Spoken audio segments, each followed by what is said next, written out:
Aming Spring berkongsi satu kisah lama yang cukup menyentuh hati apabila beliau menceritakan tentang kebaikan yang pernah ditunjukkan oleh Jamal Abdillah ketika dirinya melalui fasa paling sukar dalam hidup. Perkongsian itu dibuat menerusi TikTok ketika Aming berbual dengan anak Jamal, iaitu Zaki Yamali. Dengan nada tenang, Aming menceritakan bagaimana satu ketika dahulu Jamal pernah datang ke penjara dengan niat untuk membantu dirinya keluar lebih awal.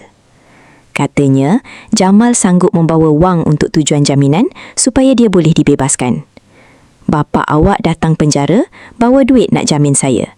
Itu antara kata-kata Aming yang buat ramai tersentuh bila mendengarnya. Namun menurut Aming, ketika itu kes berkaitan dadah yang dihadapinya tidak membenarkan sebarang jaminan diberikan. Walaupun begitu, dia tetap tidak lupa kebaikan Jamal yang begitu prihatin terhadap dirinya. Aming turut berkongsi kata-kata Jamal yang masih diingatinya sampai hari ini. "Setiap kali aku tengok kau, aku teringat diri aku yang dulu."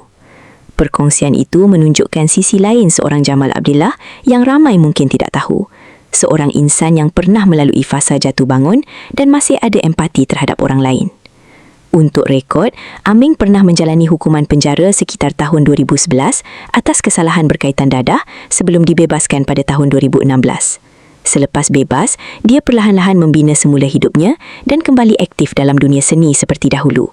Kisah ini buat ramai tersentuh kerana ia bukan sekadar cerita tentang kesilapan lalu, tapi juga tentang peluang kedua dan kebaikan yang tidak dilupakan. Kadang-kadang, satu kebaikan kecil daripada seseorang boleh kekal dalam ingatan seumur hidup. Terima kasih kerana menonton Chua Viral TV. Jangan lupa like, komen dan subscribe untuk terus dapatkan update terkini tentang dunia hiburan Malaysia. Jumpa lagi di video seterusnya. Stay tuned untuk lebih banyak kisah sensasi.